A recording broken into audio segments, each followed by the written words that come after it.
Olá, meus companheiros, alunos de letras do curso de leitura e produção textual da Uniteens.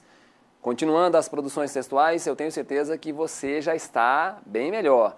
E aí já estamos na 5ª aula e você já tem um domínio bem mais aprofundado acerca do que é a produção textual, do que é necessário, do que ancora esta prática de produção textual. Na condução dessas atividades, nós teremos hoje um assunto importante sobre gêneros e tipologias textuais. E você, sabe o que são gêneros? Sabe o que são tipologias textuais? Já observou o nosso material, os materiais complementares?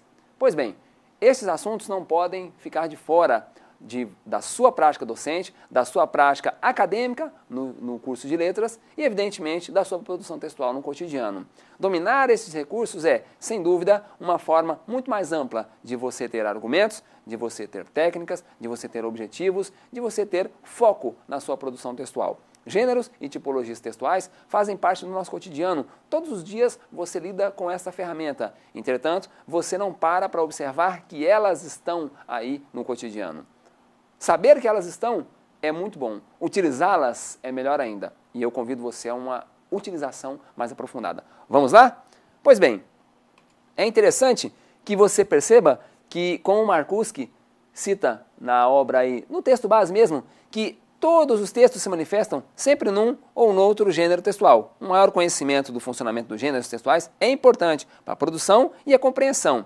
Em certos sentidos, esta é a ideia básica que se acha no centro dos parâmetros curriculares nacionais. Veja que a produção textual ela é enfatizada dentro de gêneros, tipologias textuais, ela é enfatizada, ela é colocada em documentos máximos norteadores da nossa educação nacional. Os parâmetros curriculares nacionais da educação básica e da educação de todo o ensino, ele é dotado de práticas de produção textual. Não há que se falar em ensino, principalmente de língua portuguesa, sem a prática da produção textual. A prática da leitura, um incentivo à leitura, quantos recursos são disponíveis aí hoje nas escolas para poder fazer com que o aluno ele tenha acesso a isso daí. Essa prática de produção textual, ela tem que ser conduzida pelo professor. E é uma satisfação perceber quando os alunos conseguem esse objetivo. E aí, ainda nós temos que a comunicação, ela é impossível se você não utilizar desses gêneros. Ela é impossível manter essa comunicação a não ser na via de um texto, seja oral, seja escrito. Não há que se falar em comunicação e interação entre as partes, se não se utilizar deste recurso. Hoje, com o advento da internet, o aluno ele tem mais práticas de produção textual? Tem, de certa forma tem.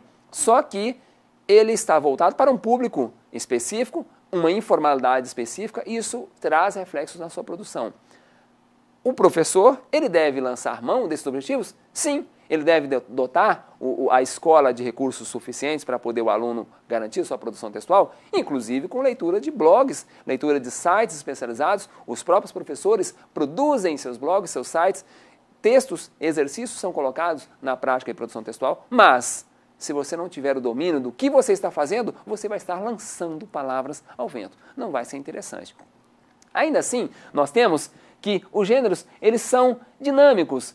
Tanto na fase oral quanto a escrita, nós temos ainda a cultura impressa, bem como a cultura eletrônica. Hoje, a cultura impressa, ela fez com que as pessoas tivessem mais acesso à remontagem de textos, né, a produção a partir de Gutenberg, aí, da prensa, da utilização das gráficas, fez com que as obras elas chegassem com mais especificidade nos nossos lares. Entretanto, se não tivermos essa cultura de leitura, nós não faremos aí o uso desses recursos de uma forma satisfatória. Ainda assim, nós temos que o gênero é uma da noção proposital aí, vaga para nos referirmos a textos materializados, que encontramos em nossa vida diária e que apresentam características sociocomunicativas definidas por conteúdo propriamente funcionais, estilo de composição característica. Se os tipos textuais são apenas meia dúzia, os gêneros são inúmeros. Aliás, gêneros são muitos. As possibilidades de trabalhar em sala de aula, você vai perceber que são inúmeras, seja na parte oral, na parte escrita, na parte de composição, na parte de interação.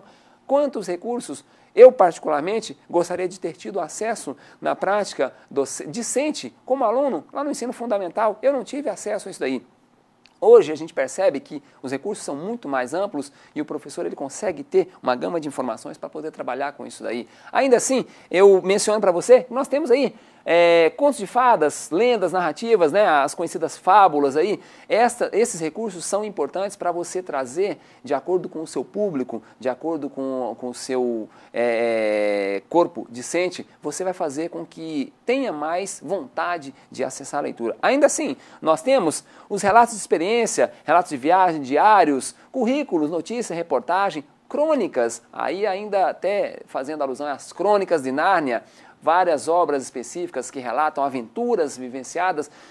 Se o professor não tiver este recurso disponível e utilizá-los, não vai alcançar o seu objetivo. Ainda assim, nós temos, dentro de gêneros, textos expositivos, exposição oral, seminários, conferências, entrevistas, né? É possível fazer isso em sala de aula? Claro, o aluno, quanto mais hábil ele estiver na comunicação, mais facilidade ele vai ter de trazer esta comunicação para textos escritos. A produção textual, se você, no curso de letras, não estiver participando desses seminários, aí mais um motivo para você produzir com argumentação. Quando nós propomos aí, em uma das formas de avaliação, os seminários, solte-se, pratique, conduza a argumentação, faça com que os alunos que estejam vendo o seu seminário, eles percebam o seu domínio e a sua exposição. Para a produção escrita, vai ser quase que automático. Você vai fazer com que essa produção escrita esteja vinculada. Você teve o domínio da parte oral, evidentemente terá da parte escrita. Ainda assim, nós temos a questão de texto de opinião, diálogo argumentativo, carta de leitor. Veja quantos recursos nós temos disponíveis. Aí, inclusive, nesta parte de construção de textos, seja a parte oral ou escrita, advogados, né, os juízes, promotores, utilizam muito, inclusive, do recurso da linguagem. Claro que os textos produzidos no âmbito do direito, eles são, né, bem completos, bem dinâmicos, bem, vamos dizer assim, até complexos, dependendo do grupo que está a observar. Mas são práticas possíveis e o professor ele deve ter esses recursos para fazer com que o aluno ele construa os seus argumentos em cima de uma base sólida, em gêneros textuais. Ainda assim, nós temos instruções de montagem, receita, regulamento. Hoje, veja aí que nós temos grandes questões em jogos que vêm com instruções de uso, comandos diversos, ou ainda regras prescritivas, né, regras de jogo que estão... É possível o aluno produzir instrumentos voltados dentro de gênero de contextos enunciativos que venham a trazer regras, instruções gerais? É possível. Muitas vezes a gente fica preso em redação, início, meio e fim. Não, outros recursos podem ser trabalhados em gêneros textuais, não é mesmo? E aí, quando nós entramos aí com gêneros textuais, são muitos, mas e tipos textuais? Tipos textuais não são tantos assim não. E é para isso que nós convidamos o nosso professor Antônio Alexandre, mais uma vez, para fazer, né, a exposição. Satisfação, né, Antônio? Vamos fazendo aí a nossa exposição dentro de tipos textuais, porque gêneros são muitos, mas tipos textuais não são tantos assim, né? Não são tantos assim. O que você tem a dizer para nós, professor? Dentro de tipos textuais, como é que é isso daí? Nós temos, né, entre os tipos textuais, a narração, a argumentação, a exposição, não é? A injunção e a descrição. Então, esses tipos textuais, né, de acordo com essas nomenclaturas, cada um vai ter uma especificação, né, do seu tipo. E veja que essa questão voltada para tipos textuais, ela, cada vez mais, ela está presente no cotidiano. Nós não percebemos, mas ela está presente e o aluno ele pode ter acesso a isso. E eu percebo, né, mais uma vez citando aí a questão da sua biblioteca, da sua riqueza de texto aí, trouxe duas obras importantes aí para nós. Poderia falar para nós que obras são essas aí? Indicação até para o nosso aluno? Nós temos aqui a obra da Maria Lúcia, não é? Leitura e Reescritura de Textos. É uma obra que tem, né, em sua composição vários gêneros textuais de acordo com os tipos: narração, argumentação, exposição, descrição e injunção. Excelente para aqueles que querem seguir a carreira do professor. E esse daqui, que você disse que é um dos mais utilizados aí, inclusive? Nós temos também, né, essa outra obra aí, Produção de Textos, né, da Editora Moderna. Ela também é uma excelente obra para lidarmos durante o ensino médio com a produção textual em diversos gêneros, né, que a gente tem aí no meio social. Na verdade, eu fico a perceber que os alunos, eles, ao deparar com a riqueza de possibilidades dentro dessas obras, aqui são, e é bem colorido, é bem amplo, né, falando sobre essas tipologias textuais. Mas assim, de forma mais específicas, de forma mais específica, como é que seriam essas tipologias? Por exemplo, a descrição. Como é que vem a ser a descrição dentro de tipologias textuais? Dentro dessa tipologia, o que a gente tem? A descrição, né, a própria palavra já diz, descrever alguma coisa, algum objeto, alguma pessoa, alguém, né, com descrições. Se for uma pessoa, descrições físicas, psicológicas, né? Então, descrever é dar características a algo ou a alguma coisa. E eu não me canso de ver. Você está explicando aí, eu estou observando, esse livro é fantástico. E aí nós temos vários outros recursos, por exemplo, a narração, né? A narração, o que vem a ser então, professor Antônio? O que é uma narração? A narração nada mais é do que contar ou narrar um fato, né? Esse fato pode ser um fato real ou um fato criado, fictício, né? Então, a narração vem de narrar. Então quer dizer que quando a professora pedia aí para nós para descrevermos, né, de uma forma narrada as nossas férias, eu adorava, né? Eu produzia ali de uma forma bem agradável, porque eu me sentia motivado. Então veja que a prática de produção textual, ela não pode estar voltada somente para a redação. Produza um texto dissertativo, argumentativo, tudo bem, mas utilize os tipos textuais, a descrição, a narração, a injunção, enfim, né? Lembrando aí que nós temos ainda a forma injuntiva, né, representada por um verbo. E aí, quando é que nós podemos utilizar isso daí, então? Então, a gente tem a forma injuntiva, né, nas propagandas, né, num texto que você vai fazer um pedido, né, vai aclamar alguma coisa, né, num texto que você vai dar algum conselho, ou né, sempre vai ter aquele verbo no imperativo. Então, são características próprias da injunção. E veja que essa prática de produção textual dentro da proposta injuntiva, ela tem a intenção de trazer quase que uma ordem, né?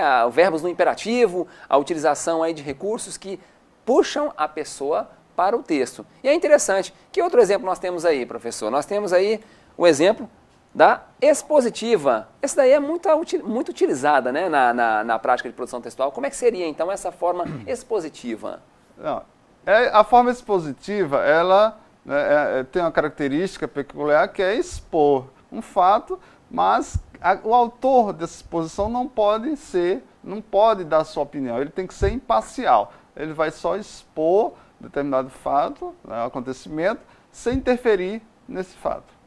Na verdade, essa prática de produção textual, ela faz com que os alunos consigam captar os sentidos e utilize da melhor forma possível. Os recursos que são utilizados aí no cotidiano, eles são lançados. E essa não é a proposta docente. A proposta docente, ela está voltada para uma coisa mais direcionada, não é? Uma coisa mais com ênfase, com lógica, porque muitas vezes na sala de aula são colocados, né?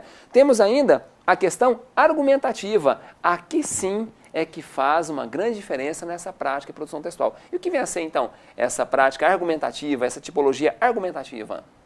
No tipo argumentativo, a gente tem, né, uma prática muito comum, que são as redações vestibulares. Então, a gente tem, na redação, a capacidade argumentativa do candidato, né, que ele vai atribuir, né, o seu conhecimento, né, seu conhecimento de mundo, através de uma argumentação.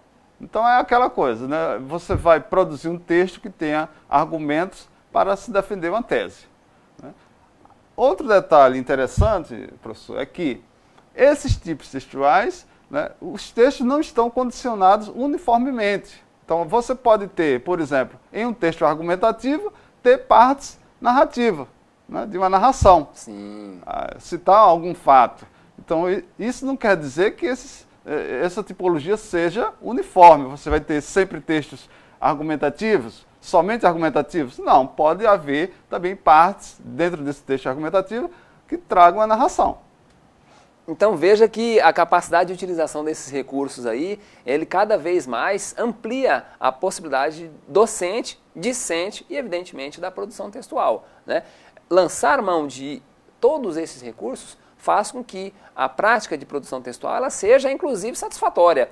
A prática de produção textual, em muitos casos, ela é trazida como um empecilho, um problema. Nossa, vamos ter que fazer uma redação? Vamos ter que fazer a redação por redação, uma coisa muito crua, né? Produz uma redação, o aluno fica ali, ai meu Deus, vou ter que produzir aquela coisa forçada. Ainda assim, o professor ele deve então ter este uso de ferramentas na prática docente, visto que a prática dele deve ser permeada por vários recursos, várias formas de utilização de gêneros, das tipologias textuais, e aí a prática de produção textual ela vai tendo o seu fim a que se destina, né? A produção textual, como é que está hoje? Uma pergunta de caráter amplo aí. Como é que está a prática de produção textual no ensino médio, que é quase a porta de saída para o aluno ali, para as faculdades, para o mercado de trabalho? Como é que está hoje? Como é que você sente hoje, professor, a prática de produção textual aí no ensino médio? Pois é, o que nós temos visto dentro das escolas, dentro dos colégios de ensino médio, é que, infelizmente, os gêneros textuais ainda se limita à redação, né? A proposta de redação para o vestibular, para o Enem, e ainda a gente está esquecendo dos outros gêneros textuais. Uma bula de remédio, né? Uma charge, um cartoon, né? Então a gente está esquecendo, infelizmente, desses outros gêneros textuais e priorizando o mercado de trabalho, a porta para a universidade, que é o Enem e o vestibular. Fica aí então, né, o convite para a prática e produção textual com esses recursos disponíveis, né? Esses recursos disponíveis certamente vão fazer com que os seus estudos eles estejam mais direcionados, ok? Um abraço e até mais.